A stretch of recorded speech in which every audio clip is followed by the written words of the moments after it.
வணக்கம். பிராணன், பிராணாயாமம் இத பத்தி நீங்க தெரிஞ்சுக்க ரொம்ப ஆர்வமா இருந்தீங்க. சுவாமி நிரஞ்சனானந்த சரஸ்வதியோட பிராணா அண்ட் பிராணாயாம புத்தகத்தை வச்சு இன்னைக்கு இத நாம கொஞ்சம் ஆழமா அலச போறோம். ஆமா, நாம பொதுவா மூச்சுன்னு நினைக்கிற விஷயத்துக்கு பின்னாடி எவ்வளோ பெரிய பிரபஞ்ச சக்தி இருக்குங்கிறத பத்தி தான் பேச போறோம். ஆமா, அது வெறும் காத்தில்ல, அது ஒரு சக்தி. யோக மரபுல அப்படிதான் சொல்றாங்க. அந்த சக்தியோட ஆழத்தை இன்னைக்கு நாம ரெண்டு பேரும் சேர்ந்து கொஞ்சம் பார்க்கலாம். நிச்சயமா, இது வெறும் சுவாச பயிற்சி பத்தின விஷயம் மட்டும் கிடையாது. நம்மளோட உயிர் சக்தி, நம்ம உணர்வு நிலை, ஏன் இந்த பிரபஞ்சத்தோட உருவாக்கம் வரைக்குமே இது போகுது இல்லையா? கரெக்ட், எல்லாத்தையும் இணைக்கிற ஒரு கண்ணி தான் இந்த பிராணன். இந்த புத்தகத்துல இருக்கிற தகவல்கள் ரொம்ப ஆழமானவ. நாம ஒன்னொன்னா அதை விரிச்சு பார்க்கலாம். சூப்பர். சரி, முதல்ல ஆரம்பிக்கலாம். பிராணன் அப்படின்னா என்ன? இது சுலபமா புரிஞ்சுக்க உபநிடதங்கள்ல ஒரு சூப்பரான கதை இருக்கு. ஒரு தடவை நம்ம உடம்புக்குள்ள இருக்கிற கண், காது, மனம், வாக்கு மாதிரி எல்லா இந்திரியங்களும் ஒண்ணு கூடி, இல்ல நான் தான் பெரியவன், நான் தான் இந்த உடலை தாங்கி பிடிக்கிறேன்னு பயங்கரமா சண்டை போட்டுக்கிட்டாங்க. ஒரு ஈகோ சண்டை மாதிரி. அதேதான். அப்போ பிராணன் ரொம்ப அமைதியா சொல்லுச்சு, உங்களை நீங்களே ஏமாத்திக்காதீங்க, நான் தான் என்னையே 5 விதமா பிரிச்சு இந்த உடம்ப தாங்கி பிடிக்கிறேன்னு. ஆனா மத்தவங்க நம்பல. ஆமா, அவங்க நம்பவே இல்ல. உடனே பிராணனுக்கு கோபம் வந்து, சரி நான் அந்த உடம்ப விட்டு வெளியே போறேன்னு சொல்லிட்டு கிளம்ப ஆரம்பிச்சது. அங்கதான் சில விஷயமே நடந்திருக்கணும். நிச்சயமா, பிராணன் உடம்ப விட்டு வெளியேற ஆரம்பிச்ச உடனேயே மத்த எல்லா இந்திரியங்களும் தானா செயலிழக்க ஆரம்பிச்சது. கண் பார்க்க முடியல, காது கேட்க முடியல, மனசு சிந்திக்க முடியல. ஒரு தேன்கூட்ல ராணி தேனி போனா மத்ததெல்லாம் போகுமே, அந்த மாதிரி. அதேதான். அந்த மாதிரி எல்லா சக்திகளும் பிராணனை தொடர்ந்து வெளியேற ஆரம்பிச்சது. அப்பதான் அவங்களுக்கு விஷயம் புரிஞ்சது. உடனே எல்லாரும் பிராணன் கிட்ட மன்னிப்பு கேட்டு, நீதான் எங்க எல்லாரையும் விட பெரியவன், நீ இல்லாம நாங்க இயங்க முடியாதுன்னு ஒத்துக்கிட்டாங்க. பிராணன் திரும்ப உடம்புக்குள்ள வந்ததும் எல்லாம் பழையபடி நார்மல் ஆயிடுச்சு. இது ஒரு அருமையான உருவகம். அதாவது நம்மளோட மத்த திறமைகள், புலன்கள் எல்லாம் எவ்வளவு முக்கியமா இருந்தாலும் அதுக்கெல்லாம் அடிப்படையான உயிர் சக்தி தான் பிராணன். அது இல்லனா மத்த எதுவும் இயங்காதுங்கிறத ரொம்ப அழகா விளக்குது இந்த கதை. அப்போ இந்த பிராணன்கிறது வெறும் உயிர் சக்தி மட்டும்தானா, இல்ல அதுக்கு வேற ஏதாவது ஆழமான அர்த்தம் இருக்கா? நல்ல கேள்வி. பிராணன்கிற சமஸ்கிருத வார்த்தையே பிரிச்சு பார்த்தா அதுக்கான பதில் கிடைக்கும். பிர அப்படின்னா முன்னால், ஓகே. ந அப்படின்னா இயக்கம் அல்லது சக்தி, அதாவது தொடர்ந்து இயங்கிக் கொண்டே இருக்கும் ஒரு சக்தி. ஓ, இது உயிருள்ள பொருள், உயிரில்லாத பொருள்னு பேதம் பார்க்காம எல்லாத்துலயும் இயக்கத்தை ஏற்படுத்துது. நவீன அறிவியல் பார்வையில சொன்னா இது ஒரு சிக்கலான பன்முக ஆற்றல். நம்ம உடம்புல இருக்கிற மின்சாரம், காந்த சக்தி, வெப்பம், ஒளி, மன ஆற்றல்னு எல்லாத்தோட கலவையா? ஆமா, எல்லாத்தோட கலவைதான் பிராணன். யோகிகள் இத பிராணமய கோசம், அதாவது ஆற்றல் உடல்னு சொல்றாங்க. ஓ, அப்ப இது நம்ம கண்ணுக்கு தெரியாத ஒரு எனர்ஜி ஃபீல்டு மாதிரிங்களா? இந்த கிர்லியன் போட்டோகிராஃபின்னு ஒன்னு சொல்வாங்களே. கரெக்டா சொன்னீங்க. அதுக்கும் இதுக்கும் சம்பந்தம் இருக்கா? நேரடி சம்பந்தம் இருக்கு. கிர்லியன் போட்டோகிராஃபி மூலமா மனிதர்களை சுற்றி இருக்கிற ஒளிவட்டத்தை, அதாவது ஆராவை படம் பிடிக்க முடிஞ்சுது. சுவாரஸ்யமான விஷயம் என்னன்னா, என்ன? ஒருத்தரோட மனநிலைக்கும் உடல்நிலைக்கும் ஏத்த மாதிரி அந்த ஒளிவட்டத்தோட நிறமும் அடர்த்தியும் மாறுறதையும் அந்த ஆராய்ச்சி கண்டுபிடிச்சது. ஒருத்தர் சந்தோஷமா ஆரோக்கியமா இருக்கும்போது அந்த ஒளிவட்டம் பிரகாசமா அகலமா இருக்கு. அதே சமயம் மன அழுத்தத்துல இல்ல நோய்வாய்ப்பட்டிருக்கும் போது அது சுருங்கி மங்கி போயிடுது. மிக சரி. இது பிராணன்கிறது ஒரு நிஜமான அளவிடக்கூடிய ஆற்றல்ங்கிறத காட்டுது. சரி, இது நம்ம உடம்புக்குள்ள இருக்கு. ஆனா இந்த பிரபஞ்சத்தோட ஆரம்பத்துக்கும் பிராணனுக்கும் என்ன சம்பந்தம்? இங்கதான் இந்த புத்தகம் ரொம்ப ஆழமா போகுது. வேத நூல்கள் படி பிரபஞ்சத்தோட ஆரம்பத்துல எதுவுமே இல்ல, வெளிப்படாத ஒரு முழுமையான உணர்வு நிலை மட்டும்தான் இருந்துச்சுன்னு சொல்லுது. ஒரு தூய பிரக்ஞை நிலை, ஒரு பியோர் கான்ஷியஸ்னஸ். ஆமா, அந்த நிலையில இருந்து ஒரு ஆசை பிறக்குது. ஏகோகம் பகுஸ்யாம், அதாவது நான் ஒருவனே பலவாக ஆவேன் அப்படிங்கிற ஒரு எண்ணம். அதுதான் முதல் படைப்புக்கான உந்துதல். அந்த ஆசைதான் முதல் அதிர்வை உருவாக்குச்சு. அந்த அதிர்வு தான் மகப்புராணன்னு சொல்லப்படுற பிரபஞ்ச ஆற்றலை தோற்றுவிச்சது. அந்த மகப்புராணமும் பிரபஞ்ச உணர்வும், அதாவது சித்தமும் ஒன்னோட ஒன்னு சேர்ந்துதான் இந்த முழு உலகத்தையும் படைச்சது. ஆமா, சொல்லப்போனா பிராணனும் உணர்வும் ஒன்னுக்கு பிரிக்க முடியாதது. ஹதயோக பிரதீபிகைங்கிற நூல் ரொம்ப அழகா சொல்லுது. பிராணன் இயங்கும்போது சித்தம், அதாவது மனம் இயங்குகிறது. பிராணன் அசைவில்லாமல் இருக்கும்போது சித்தமும் அசைவில்லாமல் இருக்கிறது. நீங்க உங்க மூச்சை கவனிச்சாலே இது புரியும். மனசு பதட்டமா இருந்தா மூச்சு வேகமா இருக்கும். மனசு அமைதியா இருந்தா மூச்சும் அமைதியா ஆழமா இருக்கும் இல்லையா? வெயிட் பண்ணுங்க. அப்போ நம்மளோட தனிப்பட்ட எண்ணங்களும் ஆசைகளும் கூட அந்த பிரபஞ்சத்தோட முதல் ஆசையோட ஒரு சின்ன வெர்ஷனா தான் இருக்க முடியுமா? நம்ம ஒவ்வொரு எண்ணமும் ஒரு சின்ன பிராண சக்தியை உருவாக்குதா? நீங்க சொல்றதுல ஒரு ஆழமான உண்மை இருக்கு. யோக தத்துவப்படி அது அப்படிதான். இதை யோசிக்கவே பிரம்மாண்டமா இருக்கே.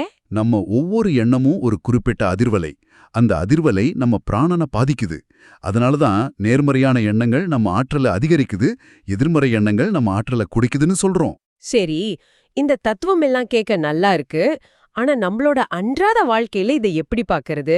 நாம பிறக்கும்போதே ஒரு குறிப்பிட்ட அளவு பிராணனோட பிறக்கிறோன்னு இந்த புத்தகம் சொல்லுது. அப்போ அது அப்படியே தான் இருக்குமா, இல்ல அதை மாத்த முடியுமா?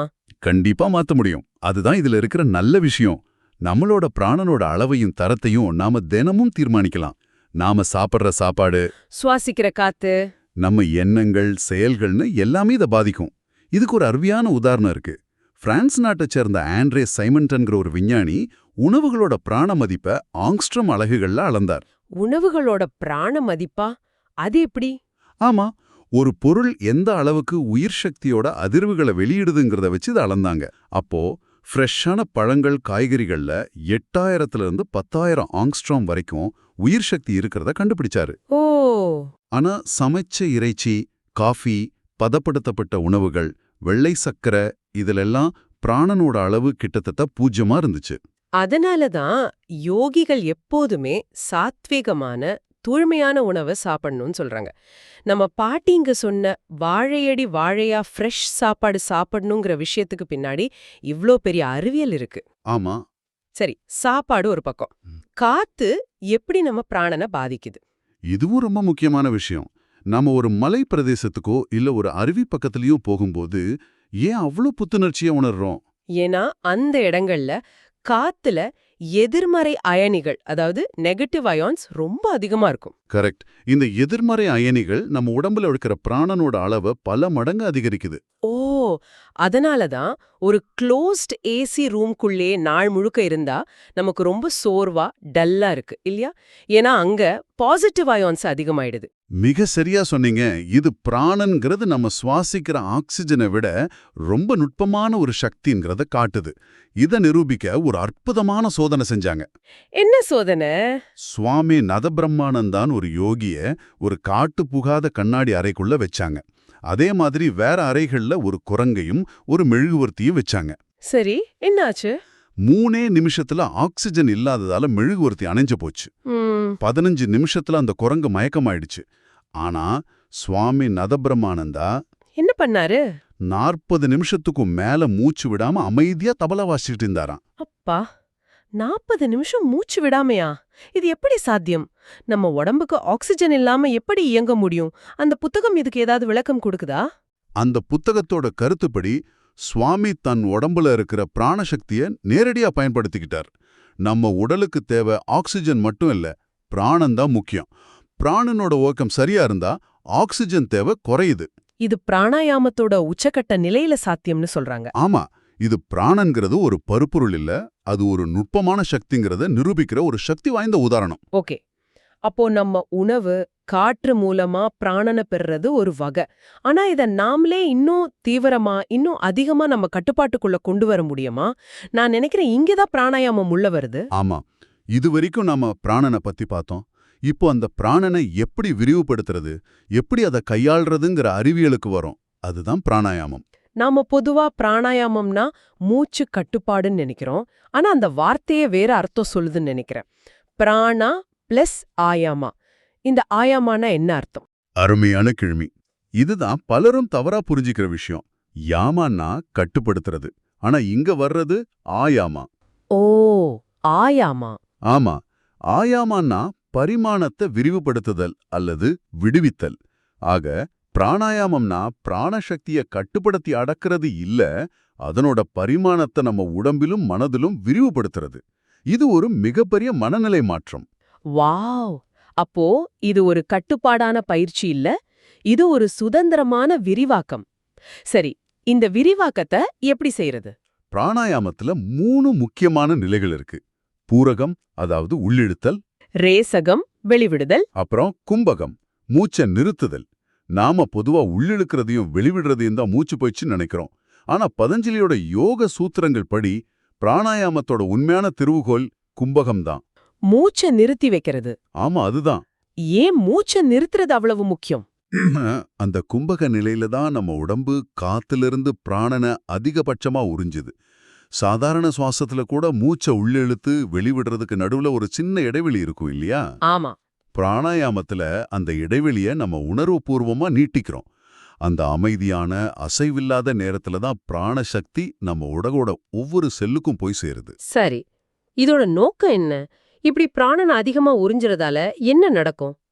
இந்த புத்தகம் நாடிகளை பத்தி பேசுதே. ஆமா, நம்ம உடம்புல 72,000 ஆற்றல் பாதைகள், அதாவது நாடிகள்னு யோக நூல்கள் சொல்லுது. ஒரு நிமிஷம், 72,000? இது நிஜமான எண்ணிக்கையா? இது நம்ம உடம்புல இருக்கிற நரம்புகள் மாதிரியான விஷயமா, இல்ல இது வேற ஏதாவது நுட்பமான அமைப்பா? இது ஒரு நல்ல கேள்வி. இந்த நாடிகள்ங்கிறது நம்மளோட பரு உடம்புல இருக்கிற நரம்புகள் இல்ல. இது நம்ம ஆற்றல் உடம்புல இருக்கிற சூக்ஷ்மமான பாதைகள். ஒரு எலக்ட்ரிக் சர்க்கியூட்ல கரண்ட் போறதுக்கு வயர்கள் இருக்கிற மாதிரி. நம்ம உடம்புல பிராணன் பாயறதுக்கான பாதைகள் தான் இந்த நாடிகள். அதேதான். நம்மளோட தவறான வாழ்க்கை முறை, மன அழுத்தம், உணவு பழக்கம், இதனால இந்த நாடிகள்ல அடைப்புகள் ஏற்படுது. பிராணாயாமத்தோட முதல் நோக்கம் இந்த அடைப்புகளை நீக்கி பிராணசக்தி தங்கு தடையின்றி நம்ம உடம்பு முழுக்க பாய வழிவகை செய்யறது தான். அப்போ இந்த நாடிகள் சுத்தமானா ஆட்டோமேட்டிக்கா நம்ம எனர்ஜி லெவல் அதிகமாகுமா? கரெக்ட். இந்த சக்கரங்கள்னு சொல்றாங்களே, அதுக்கும் இதுக்கும் என்ன தொடர்பு? கரெக்ட். இந்த நாடிகளெல்லாம் சந்திக்கிற முக்கியமான மையங்களை தான் நாம சக்கரங்கள்னு சொல்றோம். ஒரு எனர்ஜி கிரிட்ல இருக்கிற மெயின் ஜங்ஷன் பாக்ஸ் மாதிரி. நாடிகள் சுத்தமாகி பிராணம் தடையின்றி பாயும்போது இந்த சக்கரங்கள் தூண்டப்படுது. அப்போதான் நம்மளோட முழுமையான ஆற்றல் வெளிப்பட ஆரம்பிக்குது. ஆமா, அப்பதான். இது வெறும் ஆன்மீக ரீதியான பலன்தானா, இல்ல நம்ம உடம்புலயும் மனசுலயும் ஏதாவது மாற்றங்கள் நடக்குமா? இதுல ஆன்மீகம், அறிவியல் ரெண்டுமே இணைஞ்சிருக்கு. பிராணாயாமம் நம்ம சுவாச மண்டலம், நரம்பு மண்டலம், நாளமில்லா சுரப்பி மண்டலம்னு எல்லாத்தையும் சமநிலைப்படுத்தி வலுப்படுத்துது. ஓ. அறிவியல் ஆய்வுகள் கூட பிராணாயாமம் செய்யும்போது நம்ம மூளையில ஆல்பா, தீட்டா, டெல்டா அலைகள் ஒத்திசேவா இயங்குறத கண்டுபிடிச்சிருக்கு. இது மன அழுத்தத்தை குறைச்சு கவனத்தை கூர்மையாக்குது. சொல்லப்போனா நாம நம்ம மூச்சை வச்சு தானா இயங்குற நம்ம நரம்பு மண்டலத்தை, ஆட்டோனாமிக் நர்வஸ் சிஸ்டம நம்ம கட்டுப்பாட்டுக்குள்ள கொண்டு வர முடியும். இது ஒரு பெரிய விஷயம். ஆமா, இது ஒரு பெரிய விஷயம். அப்போ இது நம்ம உடம்ப நாமளே ரீப்ரோகிராம் பண்ற மாதிரி ரொம்ப இன்ட்ரெஸ்டிங்கா இருக்கு. சரி, இதோட இறுதி நோக்கம் என்ன? எது வரைக்கும் இது போகும்? பிராணாயாமத்தோட உச்சக்கட்ட நோக்கம் பிரத்யாகாரம்ங்கிற நிலையை அடையிறது. பிரத்யாகாரம். பிரத்யாகாரம்னா நம்மளோட புலன்களை வெளி உலகத்திலிருந்து உள்நோக்கி திருப்புறது. நம்மளோட கவனம் சிதறாம முழுமையா நமக்குள்ளேயே நிலைச்சு நிக்கிற நிலை. இதுதான் தியானத்துக்கான முதல் படி. இந்த நிலையை அடைய முடியுமா? சிவசம்ஹிதைங்கிற நூல்ல ஒருத்தரால 3 மணி நேரம் மூச்சு அடக்க முடிஞ்சா அவங்க பிரத்யாகார நிலையை அடைஞ்சிடுவாங்கன்னு சொல்லிருக்கு. 3 மணி நேரமா? இது கேட்கவே நம்ப முடியாத மாதிரி இருக்கு. இத நேரடியான அர்த்தத்துல எடுத்துக்கணுமா, இல்ல இது ஒரு குறியீடா? அது ஒரு குறியீடாகவும் இருக்கலாம், ஒரு சாத்தியமாகவும் இருக்கலாம். சாதாரண மனிதர்களுக்கு இது சாத்தியமில்லாததா தெரியலாம். ஆனா யோக மரபுல மனித ஆற்றலுக்கு எல்லையே இல்லைன்னு நம்புறாங்க. சரிதான். 3 மணி நேரம்ங்கிறது ஒரு முழுமையான கட்டுப்பாட்டையும் மன அமைதியையும் குறிக்குது. பிராணாயாமம் மூலமா அந்த அளவுக்கு நம்ம உடம்பையும் மனசையும் கட்டுப்படுத்த முடியுங்கிற சாத்தியக்கூற அது காட்டுது.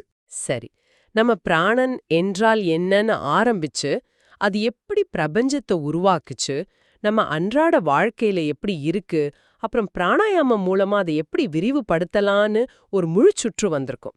நீங்க கொடுத்த இந்த எல்லா தகவல்களையும் வச்சு பார்க்கும்போது மூச்சுங்கிறது எவ்வளோ சக்தி வாய்ந்த ஒரு கருவின்னு புரியுது. ஆமா, ஒவ்வொரு மூச்சும் ஒரு வாய்ப்பு. நம்ம ஆற்றல் அதிகரிக்க, மனசை அமைதிப்படுத்த, நம்மள நாமே ஆழமா புரிஞ்சுக்க ஒரு வாய்ப்பு. இந்த ஆய்வோட இறுதியில உங்களுக்காக ஒரு ஆச்சரியமான சிந்தனையை விட்டுட்டு போறோம். யோக நூல்கள் பிராணாயாமத்துல தேர்ச்சி பெறுறது மூலமா ஈர்ப்பு விசைக்கும் நமக்குமான உறவே மாறுதுன்னு சொல்லுது. ஒரு யோகியால தன் உடம்ப ரொம்ப லேசாக்கி தன்னோட கட்டைவிரல கூட பேலன்ஸ் பண்ண முடியும்னு சொல்லப்படுது. இது காத்துல மிதக்கிறது மாதிரியான மாயாஜாலம் பத்தினது இல்ல. இத ஆழமா புரிஞ்சுக்கணும். நம்ம உடம்புல பிராணனோட ஓட்டம் சீராகி அது ரொம்ப நுட்பமான நிலையை அடையும் போது நம்ம உடல் உணர்வு மாறுது. நம்ம உடலை நம்ம உணர்ற விதமே மாறுது. ஓ. ஒருவேளை ஈர்ப்பு விசைங்கிறது வெளியிலிருந்து நம்மள இழுக்கிற ஒரு சக்தி மட்டும் இல்லாம, அது நம்ம உள்பிராணனோட கொள்கிற ஒரு உறவாகவும் இருக்கலாம். நம்ம ஒவ்வொரு மூச்சும் பிரபஞ்ச ஆற்றலோட நம்மளை இணைக்கும்போது, இந்த உலகத்தோட நம்ம உறவும் நம்ம உடல் உணர்வும் எப்படியெல்லாம் மாறக்கூடும்? அடுத்த முறை நீங்க மூச்சை உள்ளிழுக்கும்போது நான் ஆக்சிஜன் மட்டும் சுவாசிக்கல, பிரபஞ்ச சக்தியே உள்ளிழுக்கிறேன்னு நினைச்சு பாருங்க. அப்போ அந்த அனுபவம் எப்படி இருக்குன்னு ஆராய்ந்து பார்க்க உங்களுக்கு ஒரு தூண்டுதலா இது இருக்கலாம்.